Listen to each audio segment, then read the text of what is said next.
জুলাই যোদ্ধাদের আকাঙ্ক্ষা নিয়ে কেউ বেইমানি করলে ইতিহাস তাদের কখনো ক্ষমা করবে না বলে মন্তব্য করেছেন জামাত ইসলামের আমির ও বিরোধী দলীয় নেতা ডাক্তার শফিকুর রহমান।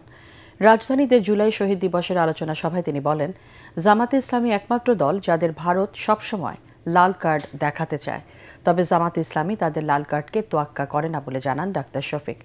বলেন, ভারতের নয়, জামাত নেতারা এদেশের মানুষের বুকে জায়গা করে নিতে চায়। খায়রুল ইসলামের রিপোর্ট।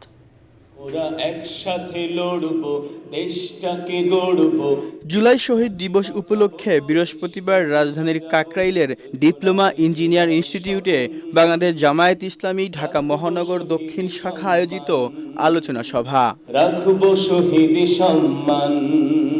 দলীয় নেতৃবৃন্দের পাশাপাশি উপস্থিত জুলাই যোদ্ধা ও শহীদ পরিবারের সদস্যরা। 16 তারিখে আবু সাঈদের হত্যার তাকে শহীদ করার মাধ্যমে হাসিনার মসনদে আগুন জ্বালিয়ে দিয়েছিল। আবু সাঈদ, ওয়াসিম আকরাম সহ অভ্যুত্থানে প্রাণ হারানো সকল শহীদকে স্মরণ করেন বক্তারা। দাবি জানান সব হত্যাকারীদের বিচারের।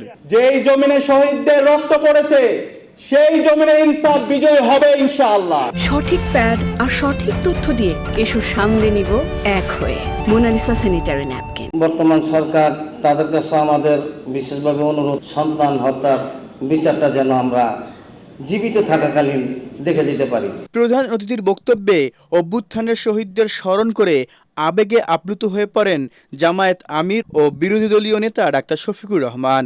বলেন, জুলাইয়ের আকাঙ্ক্ষার সঙ্গে কেউ বেইমানি করলে ইতিহাস তাদেরকে কখনো ক্ষমা করবে না। কোনো ভয়টা দেখাই আমাদের কোনো লাভ নাই ভাই, আমরা ওই সমস্ত ভয়কে পাত্তা দিই না।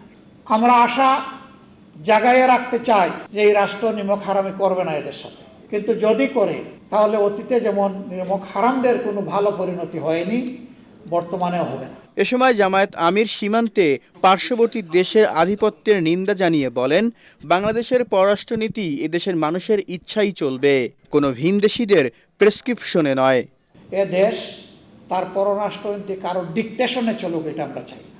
ভারত আমাদের প্রতিবেশী, তাদের সাথে আমরা সৎ প্রতিবেশীর আচরণ করতে চাই এবং তারাও আমাদের সাথে সৎ প্রতিবেশীর আচরণ করছে ওটাও দেখতে চাই। এর ভিন্ন কোনো সম্পর্ক কারো সাথেই আমাদের থাকবে না।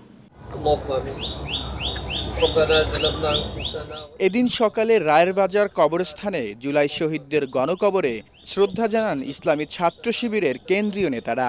আল্লাহ সকল শহীদকেই তুমি কবুল করে নাও। খায়রুল ইসলাম, এটিএন বাংলা, ঢাকা।